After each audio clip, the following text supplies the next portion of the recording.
But one of the things that I've had to learn over the years is that sometimes we feel like, man, God has called us to something or we're not supposed to do something. What you see a lot of that in Scripture is the timing is not always clear. And I think that's very intentional by God. It was like I knew in my heart I would be back home with LifeSpring one day. I had no idea when, and I didn't know what that was going to look like either. In my mind, I was like, okay, I'll move back. I'll be student pastor. Dad will be lead pastor, and it'll be fun. Like, we'll do things that way. Like, when it gets to that point, the tough part, this is probably something listening will be able to maybe take away, is like, I loved where I was. I loved what I was doing. We were in Lynchburg, Virginia, where I went to school and then was at a church, and I saw an opportunity, but I still felt like in the back of my mind, like I knew God had this calling for me one day to be back home. Welcome to Let's Talk About That, the podcast where we dive into conversations about life and share stories of faith. We're thrilled to be on this journey with you. Whether you're a longtime listener, someone who calls the Orchard home, or you're just stopping by, Let's Talk About That is your space to explore, reflect, and connect. Join us as we navigate the intricacies of faith, spiritual formation, and daily life as we invite guests to share their stories with us. So grab a cup of coffee, find a comfortable space, and let's do this together. This is Let's Talk About That, where you can be encouraged and inspired by God's work in our lives. Well, welcome back to the podcast. We are not at Bold anymore. The past 3 weeks of the podcast were recorded while we were at Bold Weekend with our students. And that was a good weekend. That was a tiring weekend, but it is a weekend that is over.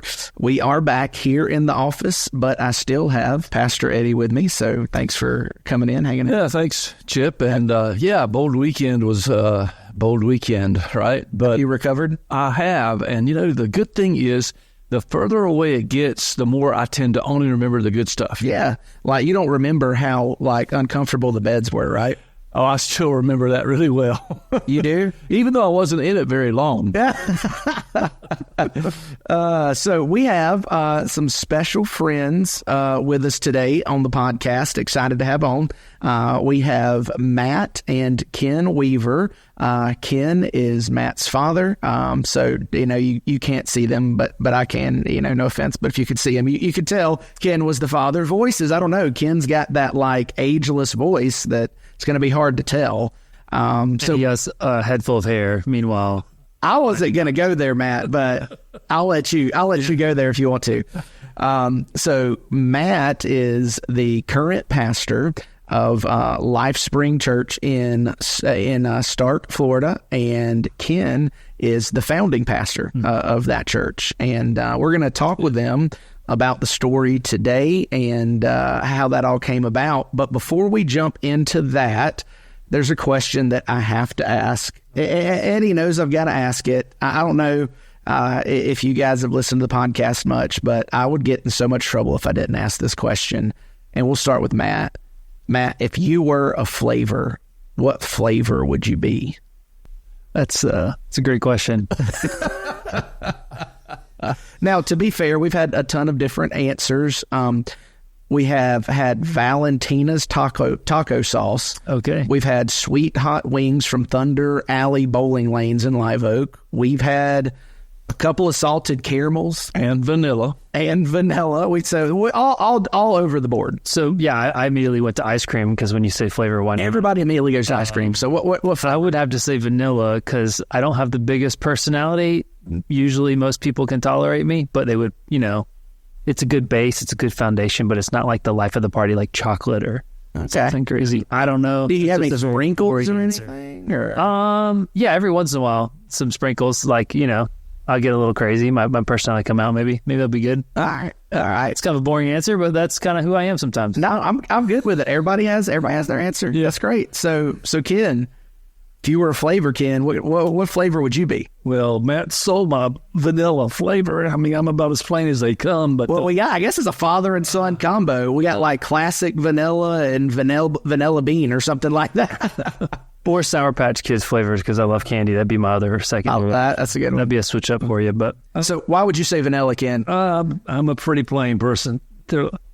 Now, tell the truth. I mean, well, you say that, but you've got an interesting background. You've done some different things in the past, and I guess I think especially about current position in life. But okay, I think there's usually I'm pretty plain, but when I talk, lots of times I get myself in trouble and things I shouldn't say. And my wife has to say, you shouldn't have said that, So I think about maybe if there was a mustard flavor ice cream. Oh my gosh, I love that. I love first mustard.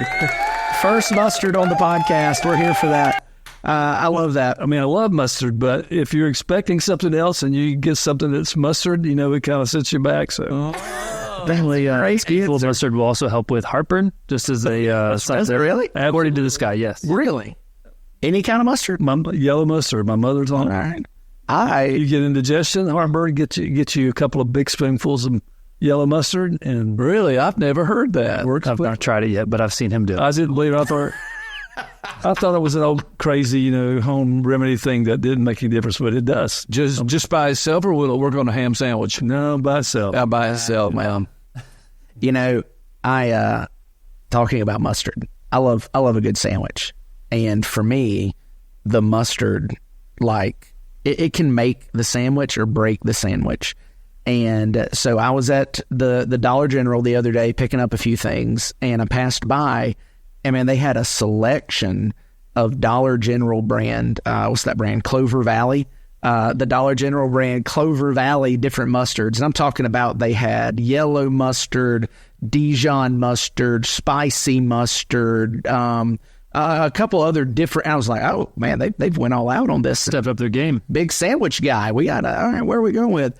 So I grabbed a bottle of the Dollar General Dijon mustard.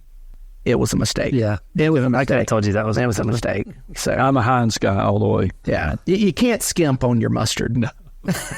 Or ketchup. Well, I'm pretty plain when it comes to mustard, too. I like yellow mustard.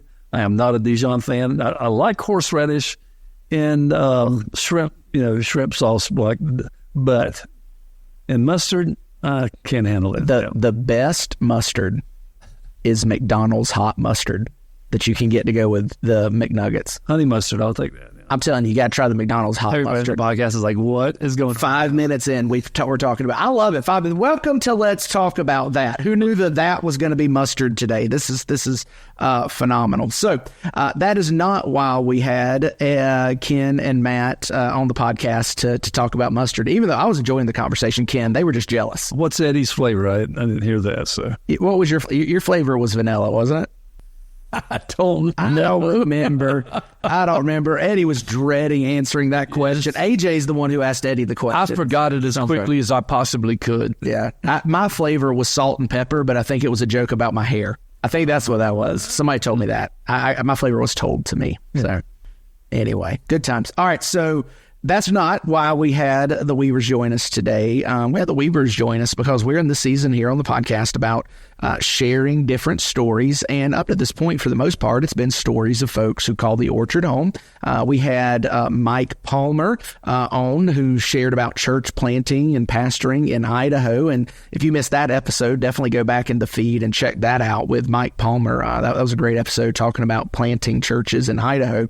But we brought the Weavers on because I want to talk about the story of LifeSpring as the church itself, and then as the story you two have played as a father and son, Ken planting the church and eventually passing off that baton to Matt, who is the pastor today, because I think it's a pretty incredible story, and just share about that a little while. So why don't we jump in then, Ken, with you, and you just share with us about LifeSpring. When did you plant the church? What led to that? Just share that with us a minute.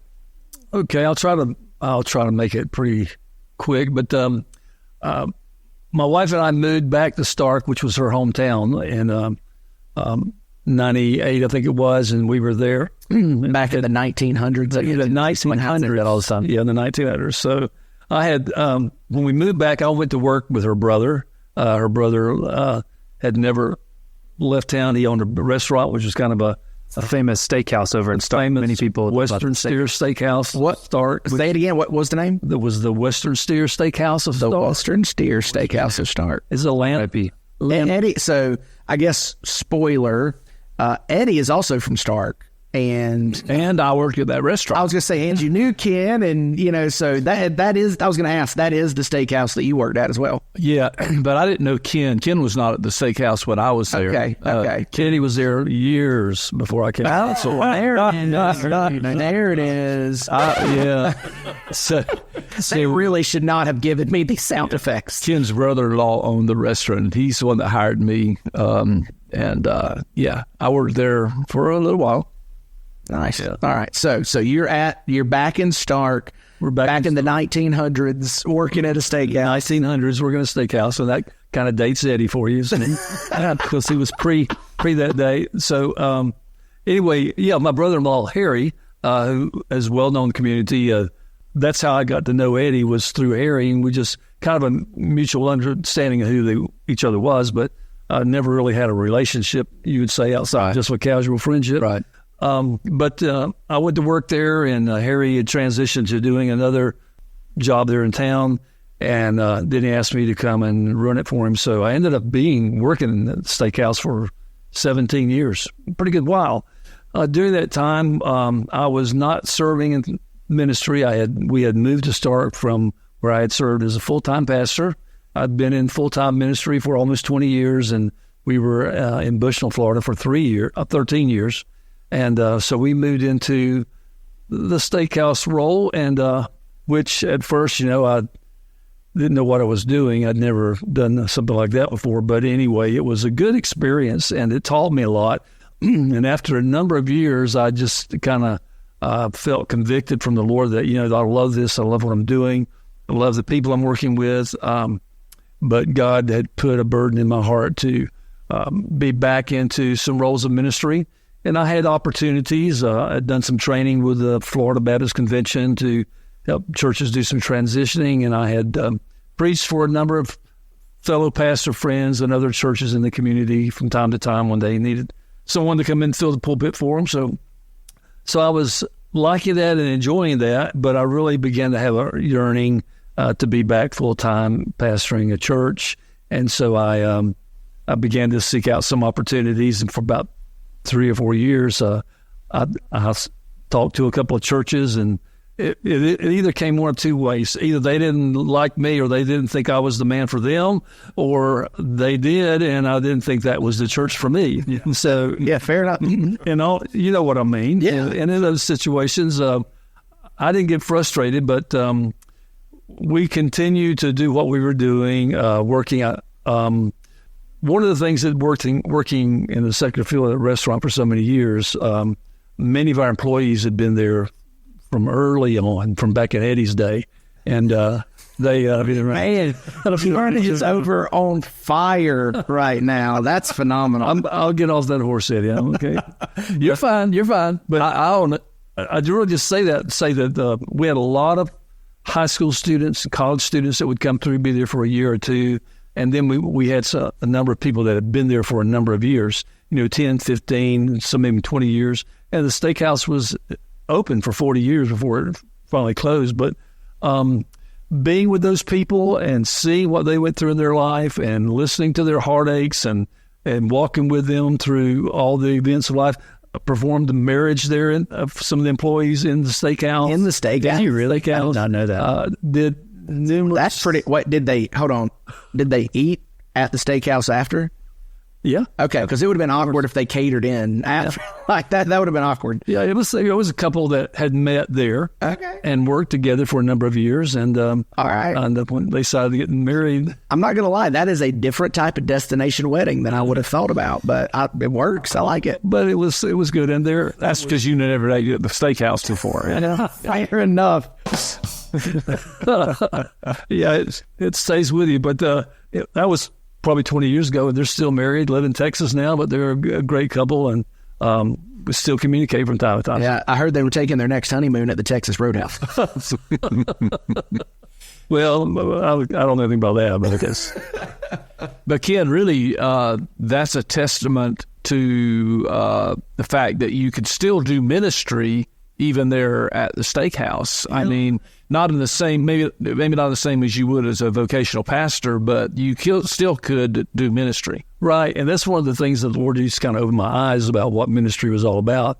because, steakhouse, like most other restaurants, was open 7 days a week. So I had to work some on Sundays. I didn't really like it, but I did. And as time went on and I finally became the operating manager of the steakhouse, I had to be there lots of times, 7 days a week. So I was around those people, working with them. I saw all they went through. I performed funerals for many of their family members, and it just gave me an opportunity to talk with people in life that they were experiencing that weren't, quote, church people, that were people that most of whom never darkened the door of a church, or they would do, Easter and whenever something else was. CEOs, as they say. Yeah. Christmas, Easter only. Easters. I think that's so important because I try to tell people a lot, and I'm not sure if they believe me, but I tell them that oftentimes people who are not vocational pastors or staff people can really do more ministry oftentimes than those of us who are vocational. Yes, absolutely. Yeah. Well, we tend to, once we get into the full-time vocational ministry, we tend to become isolated from the non-church world. That's right. Because our world centers around everybody we see and deal with in our church family. And then there's a whole world out there of people that are lost, that don't know Christ, that need Jesus, and we don't have any contact with them. That really highlighted to me how important it was to be very intentional about establishing relationships with other people. And so that's what kind of began to give me a burden about going back into a ministry, even though, Eddie, I did begin to understand how much ministry God had opened the doors for me to do there. Yeah. Did so much counseling. We had lots of young college students that all come through there that were in relationships, talking about marriage and stuff like that. I was able to do a lot of premarital counseling. I don't know how much of it did any good, but just because of the environment. But anyway, all that. I'll just real quick, just interject with that, just for your listeners. You don't know how God can use you in your workplace, and that was your testimony for, what did you say, 17 years? Yeah. As a guy who was working in the restaurant world, which I've worked in 2 restaurants, one being the steakhouse, one in Virginia, and they're just filled with broken people, and that's a lot of work environments. And like your coworkers are lost and seeking something, the satisfaction of their souls, and they just need somebody to show them the love of Jesus, and anybody can do that. And so maybe that's why you're listening to the podcast, just to be reminded, like, hey, God's got you in a job doing whatever you're doing, teacher, whatever it may be, for a reason to impact somebody's life, to impact lostness, as you guys say around here. Mm-hmm. And that's what I think is so cool. And doing that, you were met every day with brokenness, with lostness, with the results of sin. And that's kind of what put the burden on your heart to start LifeSpring, right? I mean, mm-hmm. And let me say, I'm not saying that everybody that doesn't go to church are terrible people. Yeah. Not at all. But they're people with needs, and we were talking on the way over, Matt and I were talking this morning, there are people with needs that have needs that don't know where to reach or who to contact or how to call out the Lord to have those needs met by the only one who can really answer those concerns. Yeah, that's Jesus, There's no WebMD of the soul, right? You can't look out there and diagnose, for themselves, man, this is what I'm looking for. Because a lot of times they don't know what they're looking for. They just know they feel it. So, I'll jump in here just a second because, Ken, I don't even remember how much we've talked about this particular thing, although we've talked about it a lot through the years.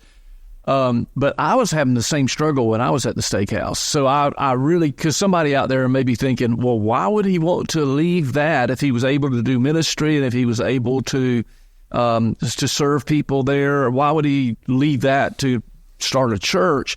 But I get it, because I was the same way. I recognized that I was able to reach people in a different way, but I still had a tugging at my heart that, but I'm calling you to something different. So I get it. I really get it.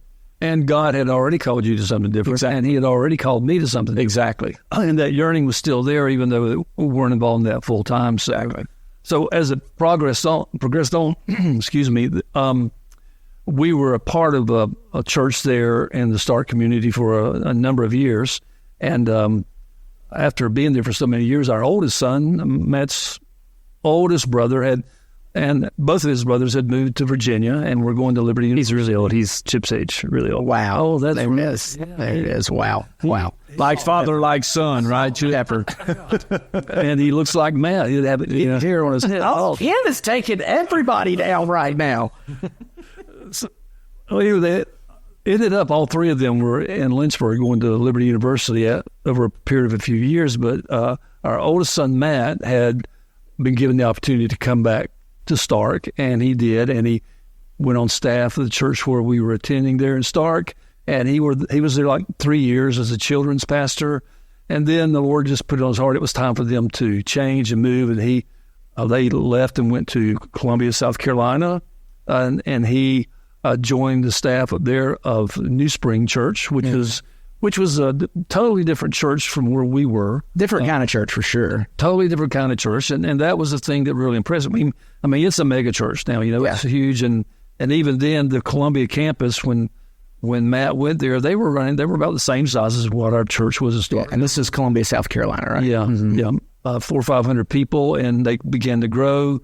And then Gail, my wife, and I, we would go up there and visit our son, his family, attend church. And I just was kind of overwhelmed at I've always loved contemporary Christian music. As a teenager, we had groups that we used to sing and go around and do things. Eddie, you can think of some of those. I don't know. I don't know what to talk about. Let's don't talk bad about the Gaither. Why do you assume it was bad? Secretly love some Gaither vocal band. I don't lie. Well, this was way back before the Gaither vocal band. This was when it was just the Gaithers. but This is great. Your pacemaker's ticking in. But anyway, we're trying to make this quick, short. We had the opportunity to go up there and go to church with our son Brett at New Spring, and I was just overwhelmed from the first Sunday on. Every time we visited, we would be sitting on a row that right beside us, maybe another couple our age, and then on the other side of us was probably a young couple that was in their 20s, and down the row was some that maybe was in their teens, and they looked all sorts of different ways. They looked like the people that I had worked with in the steakhouse. Yep. They weren't wearing their churchy clothes. They were wearing their long sleeves, but their long sleeves were tattoos, not cotton fabric. And they were there worshiping God, and they were being baptized and coming to know Jesus. And it just overwhelmed us. And then we, back in our home community, as we sat on church on Sunday morning, it was, and this doesn't sound good, but I'm one of those people that I'm talking about now. But it was pretty much a sea of white and gray hair across the church. Some young people, some young couples, but the vast majority of the people I had working for me at the restaurant were not in church on that Sunday. They were not in any church on Sunday. They were going about life, and it just kind of became a real burden on our heart. And so Gail and I, we began to pray, Lord, would you bring someone to Stark to plant a new church that would be able to connect with young families, young couples, young adults that were not church, that needed Jesus. And we prayed about that for 2 years or better. And then after that period of time, God began to really deal a burden in my heart about the community and a group of people. And so we were at New Spring. We were teaching at that time a young adult Sunday school class of singles and couples, and we were going to a conference at New Spring, and we invited some of them to go with us, and there was about 8 of us, I think, that went up there. And during that conference, God really just spoke to my heart and said, I'm not sending anybody else. I'm calling you to do this. And that really scared me, because in my brain, if you were going to be a church planter, you really had to have the gift of evangelism. And that is not me. I do not have that spiritual gift of being an evangelist. But I also, through the counsel of friends like Eddie and some other people, other men I talked with, said, listen, new church needs somebody with a pastor's heart as much as it does an evangelist's heart. And so through that process, God led us to answer the call to plant a new church. And we started in 2012, the fall of 2012, we began enlisting some people to join us, and we had our first worship service in January of 2013 with our church plant crew of 12 adults. Nice. There were Gail, myself, and 2 other couples from where we were attending, and then we had two young adult singles, and then 2 other couples that came from neighboring churches in the surrounding communities. Yeah, and that's when we started. So we just started now our 12th year. 12th year. Yeah. Nice. That's a cool story to especially hear. I love how you described, your trip to New Spring when you saw a church that was reaching the people that you were seeing working in your restaurant. Yeah. And I think that's good because, the only people who like church are church people, typically, and they have certain expectations of what that entails. Yeah. And there's just so many people often that are left out, even in a place like Stark or a place like Lake City or Perry or Branford. I mean, like they're just left out of that. So let's kind of fast forward the story a little bit because, we could spend a whole podcast with probably you and Eddie sharing with Matt and I the struggles of early day church planting. Yeah. But fast forward to your connection to the Orchard, because as you already mentioned, and we kind of talked about briefly, you and Eddie had a relationship, you had connected.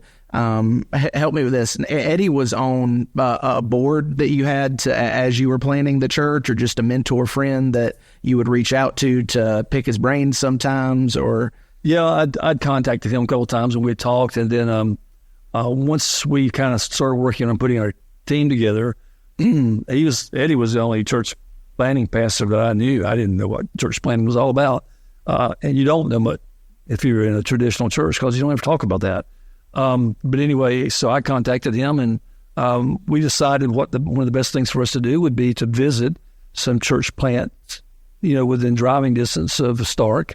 And the first place that we came was over here to Orchard on one Sunday and visited with him. And he and Beth met with us and our team and talked about, what had happened in their life. And it was really a great, great day. I'll never forget the day that when we came to the skating rink and had worship over there. And we left there and our folks were just, wow, when are we going to start? They just were so excited about that. So...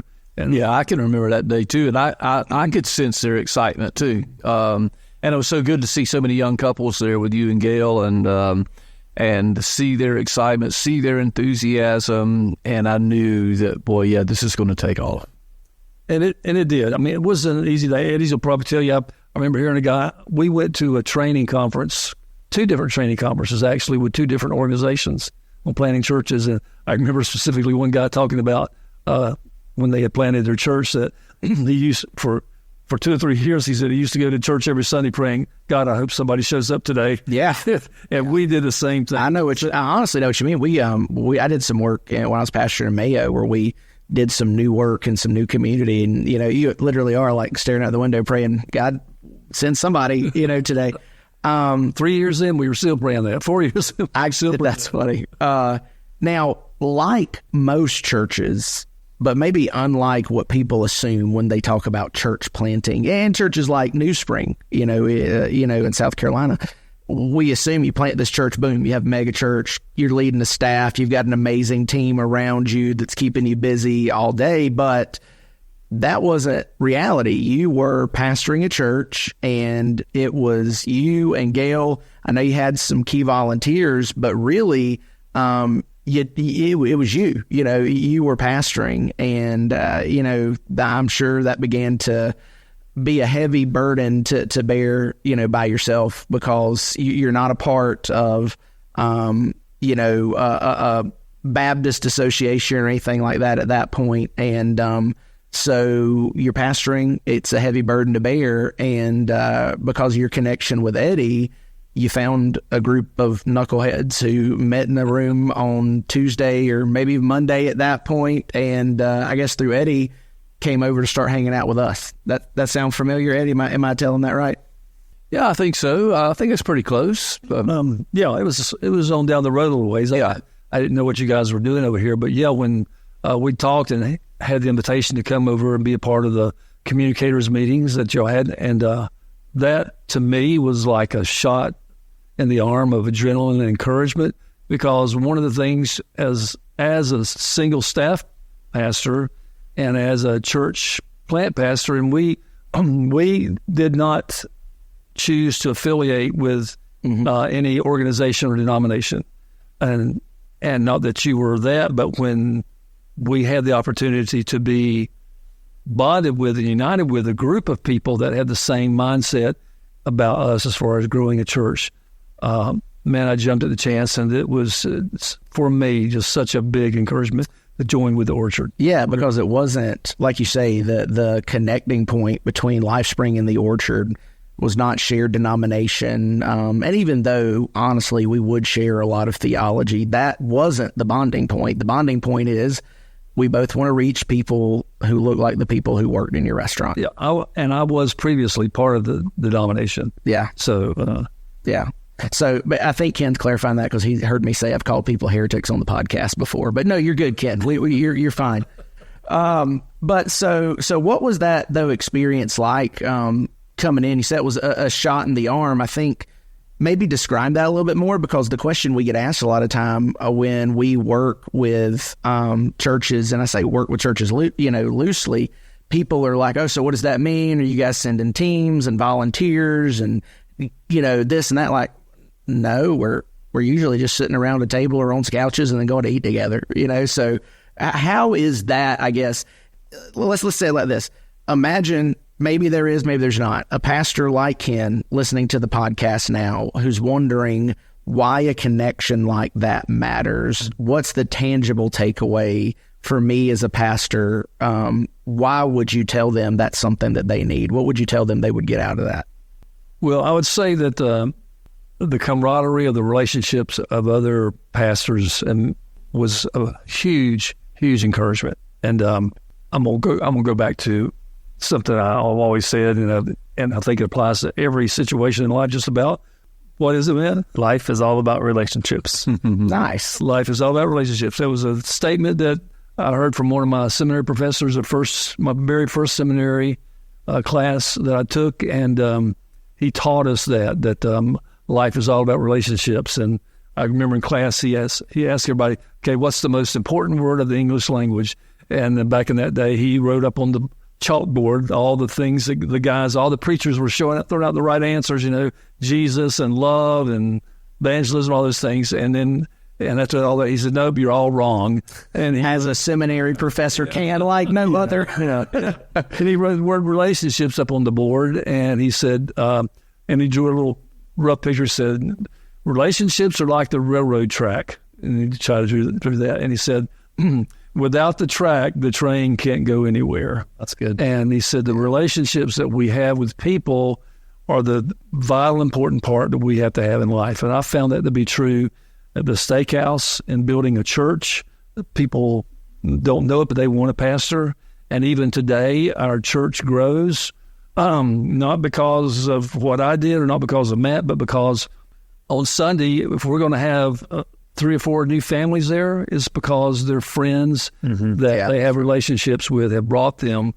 But anyway, for me, that really came to life in a very vivid way when I started coming to the Orchard and getting involved with you guys, because as a pastor, it's a lonely, people don't understand, you're out there with people all the time, but it's a lonely hill that you stand upon. Yeah. And you need somebody that can understand where you are. So I was thinking that same thing, Ken, as you were talking. I don't think people understand just how lonely it can be as a pastor.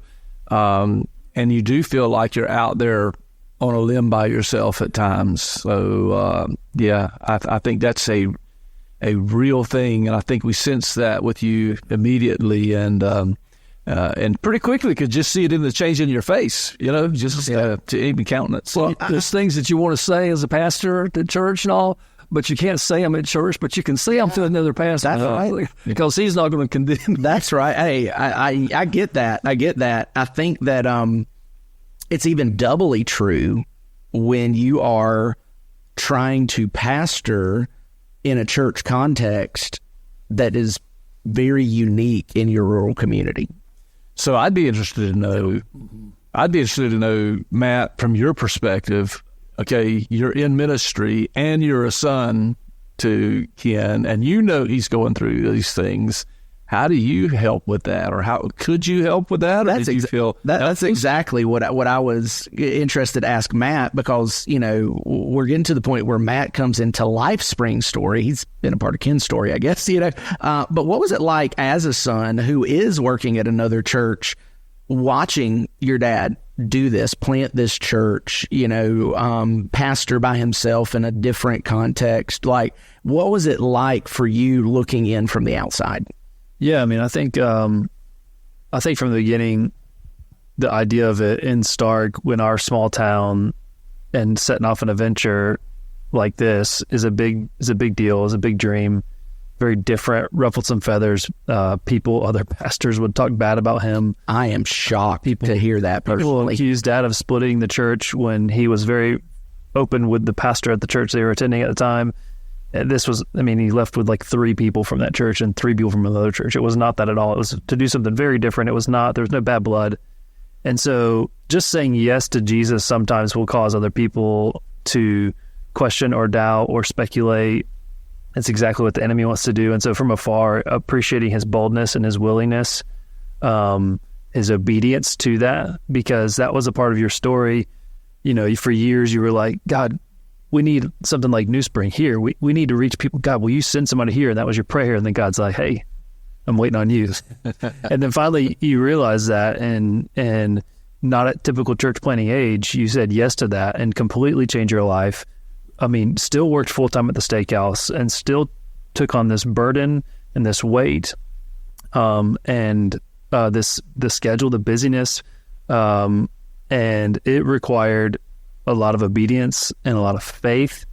And I think God has honored that through the years. And so for me, from afar, it was something I've always admired and appreciated, your courage to do that, because it's not an easy thing to go off and do. And so, yeah, I mean, that would be my first thing is like, I don't know if I could have done it. I don't know if I could have been a church planner. I'm grateful that I've received what I've received when I stepped into my role today. I want to second that. As somebody with a similar path, I'm glad that these guys on that side of the table were the planters, because that is a difficult job. Yeah, I just crazy appreciation from just what you did, and obviously for how you did it, and and then to see, like, and we would have conversations, and when we'd get together, so I was full-time staff at a church in Virginia, so my holiday or vacation time was limited to when I could come down a couple of times a year. Weekends weren't really easy to get away. Like normal family could go see their family traveling out of state. So I think everybody who has family in the ministry or is in the ministry themselves appreciates what you just said. Like our vacation time looks different because days are off aren't weekends. Yeah. We can travel. We're working on the weekends. We don't travel on the weekends. So. Yeah, and so we didn't get to come down as much as we would have wanted to. It would have been 2 or 3 times a year, especially because my wife, she's not from here, so we'd go see her family on the other times, and so it was really difficult.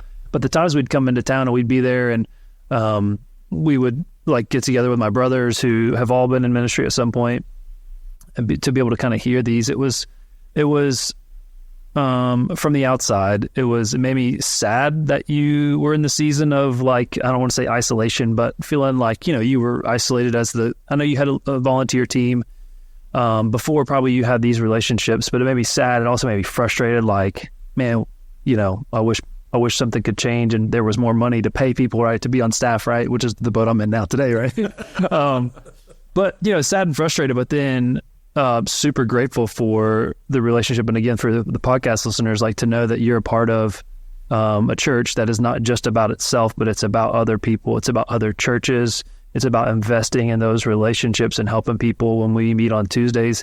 If it's practical sermon ideas, if it's, I think AJ came over a couple years ago for me one time where it just lined up where we had nobody. We've called about worship people. We've called about other things to know. There's practical help, financial help with Michael the last couple of years. Like, hey, you need some help with book stuff. But then understanding baseball and that Nolan Ryan's not the greatest pitcher. I mean, sure, all that you want to say that, but Blasphemy. Yeah, talk about heretic. Jeez. I'm just kidding. Who cares about baseball? Why? There's the heretical statement. No, but I think so practical, or so many practical things. But I think going back to seeing the relationships that there'd be times where, Dad, you weren't even doing the series that the Orchard was doing, but you still came over on Tuesday because you wanted to connect to these guys, and that's just the value of relationship and what you guys have done for him. And so, I don't know if I really answered your question. I can't remember what you even asked me, but yeah, well, just like watching your dad do this, and I think you probably just crushed the answer, talking about just the boldness of and one of the reasons that I was looking forward to this conversation so much is some of the similarities between the paths of the Orchard and LifeSpring. Again, I shouldn't be afraid to take shots since Ken has emptied a clip over here. But, Eddie and Ken, not typical church planter ages, planting contemporary churches and not typical contemporary church plant locations. And, man, the boldness, like you say, to step out and do that, knowing that not everybody who smiles at you and says, I'm praying for you, is praying supportingly of you. There might be some imprecatory prayers coming down on you for planting a new church in their town. And, just the idea of being willing to carry that weight. And then, Matt and I, as being the second lead pastors of those churches, getting to celebrate a lot of the fruit of that while you guys were the ones who were cutting back thorns. I do think that is something that you nailed, just the boldness to do that, the, atypical way that you were able to do that. And honestly, just the rarity to get it done, because I completely agree with you, Matt. I don't think that I could have done that. And that's not, false humility. Like, I know who I am. I know how God's wired me. If it was Chip that planted the Orchard wouldn't be here, or at least it would look vastly different. And by vastly different, I mean small. Yeah. And by small, I mean me and Leanne, and she might not come every Sunday. I'm not sure it could have happened. So if I could jump in with just a quick story that kind of, because I've noticed both of you using the terminology that we were not of typical church planting age, which, I know that means we were old. Nobody. I didn't say that. I didn't say that. I remember when we had just started here, and I knew that I had already had about 30 years of experience at pastoring churches, but they were traditional churches. And I knew I had to learn something about this different look that we were going to have. So we went to a conference. Michael was with us at that time, and Michael was a part of the conference also. And it's a nationwide conference, and it's a big deal. All the young leaders of the day were there. Andy Stanley was big at that time, so he was one of the ones there, and Craig Groeschel, all the young guns are there. And so funny story, Andy Stanley was never a young gun. He just looks young. He's actually, the age of somebody at this table that I won't mention. Yeah, close. Not quite, but close. But anyway, here's the deal. So we're at the makeup can do for you. Yeah. So, man, I'm loving having Ken on the podcast. He is coming back. Zingers. All right. So let me finish the story. So we're sitting. I'm sorry. We're sitting at the conference, and then we go back to the hotel, and some guys are checking in, and so forth. And Beth and I are sitting in the lobby for some reason. I don't recall. I think we were waiting on our team to come. So we're sitting in that lobby, and I'm looking around, and I've been to the check-in at the conference. And I look at Beth, and I say, have you noticed what I've noticed? And she said, what's that? I said, well, we're 50. At that time, we were young. We were early 50s. And so I said, we are by far the oldest people at this conference. And because everybody there were these young guys that were church planters and that were starting contemporary churches and leading contemporary churches, and they're all young. And we're like, we have never been the oldest ones at conferences, and we are. So it was an unusual age. Yeah, it was unusual for someone our age to do it. One of my favorite stories, and I'm confident you know this story, Eddie, but there's a chance that you don't, is Eddie and I had a relationship before he started the Orchard, and I kind of got to watch some of that from the outside in. Another pastor that pastored a traditional church in the area around the same time that I knew and had developed a relationship with was Jimmy Dees, who was actually Matt, who grew up, who's our Live Oak location pastor, grew up at Westwood. That's one of his pastors growing up. He and Eddie were both reading a book together. I think it was the book Simple Church. And Simple Church was one of the catalysts for Eddie to plant the Orchard. As a matter of fact, we still say we want to be a simple church that loves God and loves people. And Jimmy Dees tells the story that once Eddie came out and left First Perry and said he was planting the Orchard, Jimmy has still never finished that book because he did not want to know what was going to happen after it did. I did not know that. Yeah, that's how. Jimmy says, I'm not going to finish that book. So that's good. Well, let's again fast forward a little bit in this history of LifeSpring. We talked about, kind of the birth of LifeSpring in Ken, your heart, and being able to connect because of the value of relationships in the Orchard. And I'd say this, if you are doubting the value of relationships, it's probably because you have them. The people who know the value of relationships are the people who are missing them right now. But then, you come to the place, Ken, where you realize somebody else needs to take the reins. And that's where Matt begins to enter the story. So rather, Ken, than hearing this from your perspective, I'd love to hear this because I think I've heard it from Ken's perspective. We kind of walked through some of this from Ken's perspective because, as we would hang out, you would share some of your thoughts. I'm interested in hearing this from your perspective, Matt. Well, what was that part like? Like, did you know that he was thinking about, finding someone to transition into leadership role? At what point did you realize, hey, maybe he's thinking about me? Like, why don't you begin telling that part of the story? Well, there's a couple of jokes I'll throw here, I guess, in a second.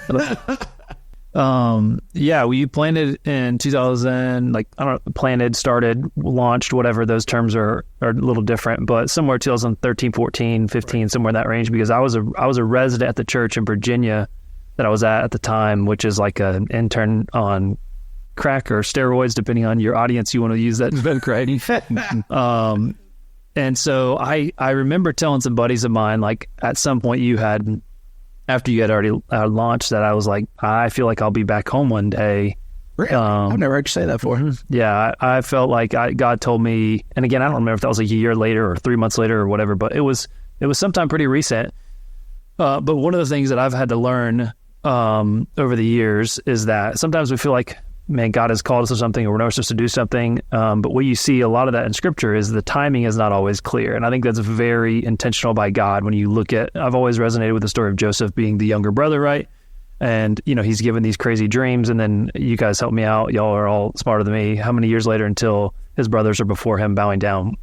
Was it 30 years or something crazy, right? A lot. A lot of years. Yeah. All the time, right? I believe in the Hebrew it says a lot. It's probably right. I don't think you're right on that. The point is, it's a long time, right? Even same thing with King David, anointed, and that process is a journey, right? And so for me, it was like I knew in my heart that I would be back home with LifeSpring one day. I had no idea when, and I didn't know what that was going to look like either. I just in my mind, I was like, okay, I'll move back. I'll be student pastor. Dad'll be lead pastor, and it'll be fun. Like, we'll do things that way. Like, when it gets to that point. The tough part, and this is probably something listening will be able to maybe take away, is like, I loved where I was.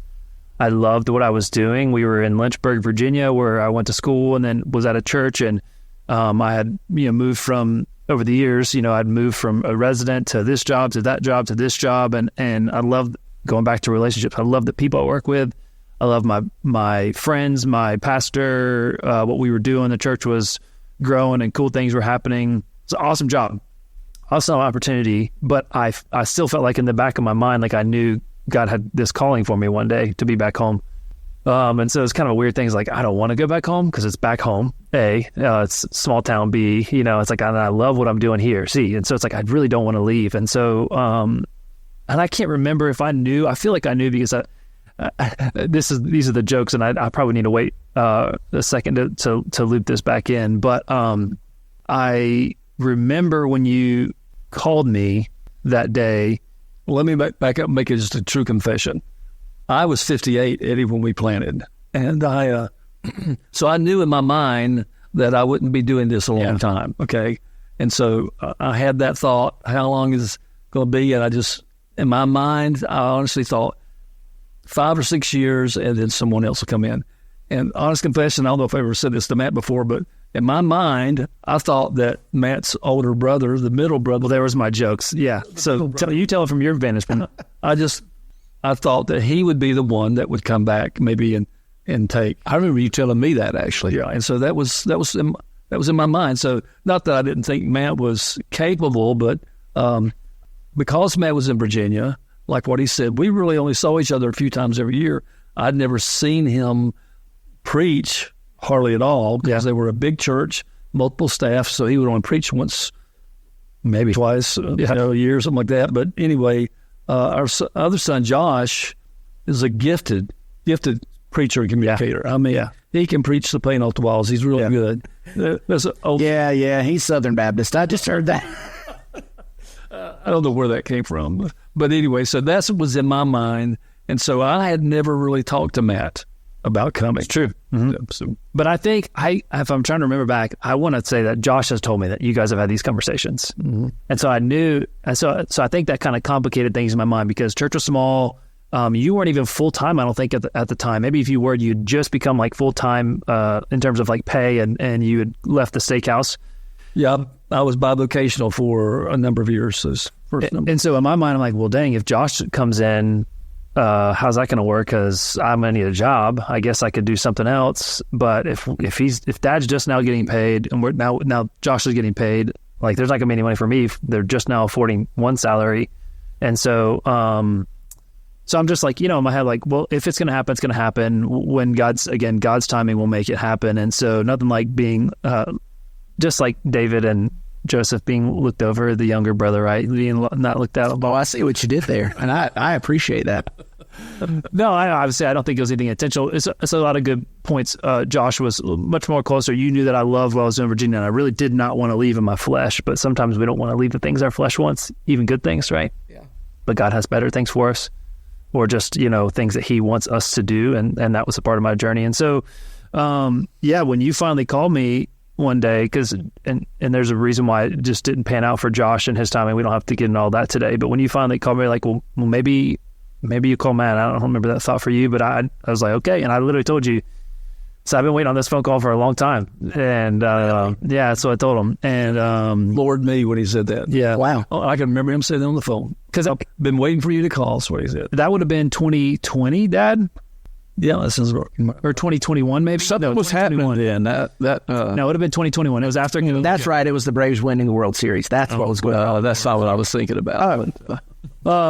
But either way, I think it was 21 because we moved down later. The year was like 6 months later when it happened, and I said, yeah. I mean, at that point, it had been 6-7 years for me that I felt like I knew that God said, hey, you'll be back home one day, and so this had been a preparation process for me mentally and emotionally to like get ready to say goodbye to all these things that you love one day because I've got bigger things for you.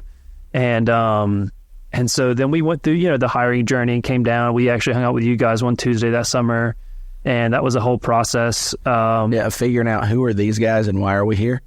No, that's good. I loved it.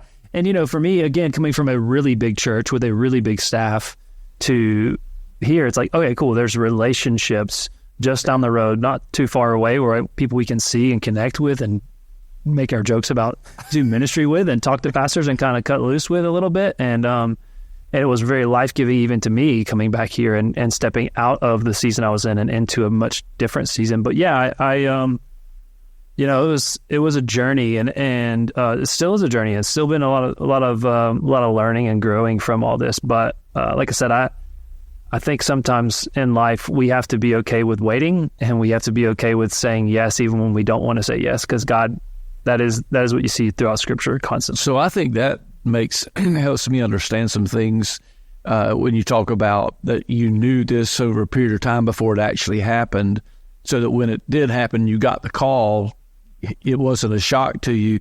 Because I was thinking, as we were talking, Matt, I was thinking, man, what pressure! Because what pressure? First of all, to make a decision like this, often we pastors have to make. Okay, we will have to leave someplace we love in order to move someplace else. But the pressure then of knowing, okay, but this is my dad. How do I tell him no? Yeah. I mean, how do I tell him no? Or if I tell him yes, am I following the Lord, or am I responding because he's my dad? Yeah. That extra pressure. Did you sense that? I didn't have to experience that at all. Maybe that I'd never even thought about that, but maybe that was just God's grace of like, let me plant this now so you don't have to wrestle with this as much later. I have no idea. Never thought That's really good. That's a great point, because God is sovereign, right? Yeah. As we're often reminded of, and this was obviously to me when Matt responded with that statement, and then with the things that began to happen once he came here, because we served together for a year. We co-pastored the first year at your... Sounds familiar. Yeah, you guys were, encouraged us to go through that and walk through that process. Yeah. But I was just so amazed, and so many things confirmed, beginning with that phone call, that God was in this and that this was his plan. And I've had such a peace about it, no anxiety at ever. Now, I used to doubt his ability to preach because he wouldn't have been really a preacher, but That's fair. That's fair. But He still doubts it week to week. I want somebody to say that. That's funny. no, honestly, I sit every week now and I listen and just sit back and am astounded and amazed at how God has brought him so far and uses him in such a powerful way in our church family and in their lives as he just opens the word. Yeah, Matt's a good teacher. In fact, Matt, we just recently used one of your series. Yeah, that's right. We kind of used Meet Me at the Altar. We tweaked it a little bit, but used Meet Me at the Altar as foundation of one of our series that we did here. So let's just say we tweaked it because we weren't brave enough to address some of I did a whole week on sex. I don't do that sermon in me, if I'm being honest. Look, I had fun with that one. when we did, easy, big guy. When we did a series on gender, I feel like there was a time when Eddie came to me and we were talking about that series on gender, and Eddie goes, I have said sex more in this message than I have in all of my years preaching up to this point. Yeah. I think I also told you that when I felt this call to preach at a very young age of 15, I never thought I would be addressing that subject. Yeah, fair enough. Well, Matt, I guess, you say you got a lot on your shoulders coming in to, do this and, having to prove your preaching mettle. And no, I'm just kidding, because here's the thing that I have learned about preaching over the years. And Eddie and I have had this conversation. Like, there are some guys that are naturally gifted communicators and they can parachute drop into the middle of a pulpit and everybody's like, wow, that was amazing. But what makes a, quote, good preacher to most people is them getting to know that preacher and love that preacher outside of the pulpit. Yeah. And then, I can listen to you all day long because I know who you are. I know your heart. I love you. And it's been obvious from the outside in that the people at LifeSpring have really embraced you as the pastor now. Like, I'm sure that wasn't the smoothest transition. As a matter of fact, I think we're going to have a follow-up conversation that's talking about the transition.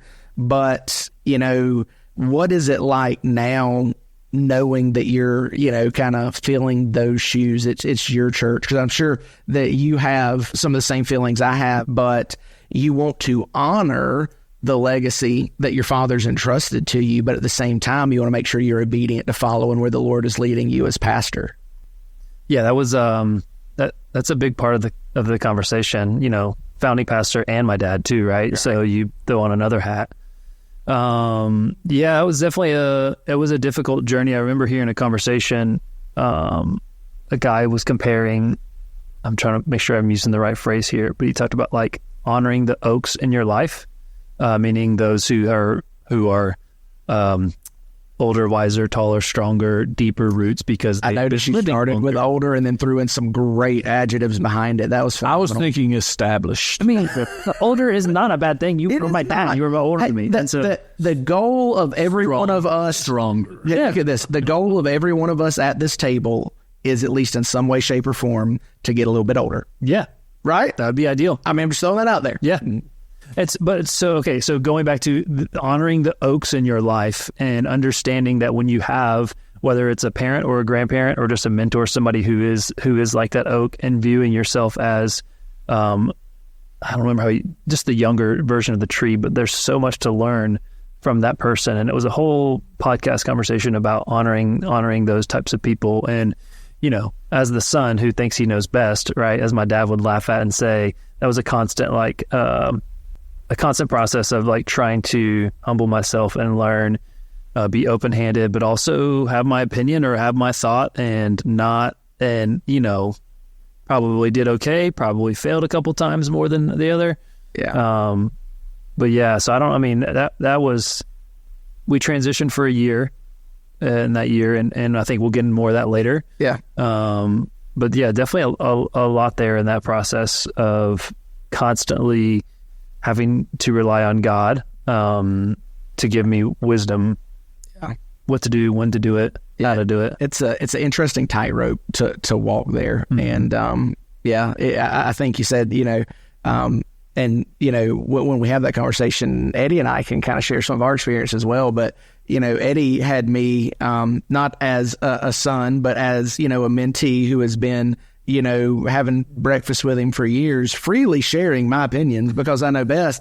And then he's like, all right, I know that shocks everybody. To make. I'm pretty sure that shocks everybody. Look, I have an opinion about pretty much everything. And usually I'm okay if you're wrong, but I'm going to share mine. But I don't know. And again, we'll talk more, but like, honestly, like I felt like, Dad, like that first year we worked hand in hand, but you were so open-handed. Yeah. And, I feel like it could have been like the fact that we're sitting here talking about it, I feel like is a sign of good thing. Cause I feel like a transition and same for you guys, that could go real, haywire real quick, and relationships can be broken and lost because of opinions and because of either party not letting go and being humble and standing on their hill that they chose to die on. And it was very evident to me, Dad, that you were kind of like releasing. I'm not saying it was easy, but I don't feel like you were really holding on tight at all. I think the common thread in those relationships probably are two things. You mentioned one, and one I think is a willingness to die to your pride and be humble. And then secondly is trust. And I think the trust that your dad had in you, the trust that I have in Chip, I think that's a big factor in being able to be open-handed as you described it. Yeah, I'm big deal. But for right now, this story, Ken, any final thoughts about, the journey of LifeSpring thus far? I would just say it's been confirmed over and over in lots of different ways, that God's hand was leading us in our decision. I mean, I say us, I'm talking about my wife, Gail, and I, because she was has been a vital part of that and still is. And there's just been confirmation after confirmation leading up to Matt coming. That's what he led us to. And so I was able to back away from that, saying, thank you, Lord, for being able to be a part of this and still be a part of this, just to watch and see what he's doing right now. Because he's doing some amazing things, the LifeSpring, and exciting. Well, I think it is exciting. It's cool to be able to watch what God's doing at LifeSpring. And, I really do. And Eddie, I know you're right there with me. I really value the relationship we have, not just with the church, but with both of you. I mean, count as friends. It's a joy. And like you said, Ken, life's all about relationships. It's all about relationships. It's all about the people. And yeah, that's good. Eddie, anything before we sign off? No, I would just echo that, Chip. It is great having our relationship with these guys. Also, just a little tidbit, too. I grew up in Stark, and so I know a lot of people in Stark, and so I'm happy, too, to see what these guys have done. And yeah, that's a good angle, yeah. See it happen in your hometown. Yeah, graduated in high school back then. And, yes, we did have high school, and we did have graduation. Yeah, walk to school uphill through the snow both ways. Absolutely. Barefoot. Yeah, absolutely. Bedford County, Florida. That's right. That's funny. Well, seriously, I appreciate you guys being in. That's all we have for now. We'll catch you guys right back here on Let's Talk About That next week. See ya. Thanks for joining us for this episode of Let's Talk About That. We hope it encouraged and challenged you as we continue to grow on this journey of faith and embrace community together. If you have any questions, thoughts, or feedback, we'd love to hear from you. Reach out to us through our social media channels or visit our website to stay connected. Your support is what makes this podcast impactful. If you found today's discussion meaningful, don't forget to subscribe to the podcast, share the episode with a friend, and leave a review. Your engagement helps us spread the message and connect with others who can be encouraged through these conversations. Until next time, we hope this episode inspired you to live out your faith this week. Keep the conversations alive and remember we're all on this journey together.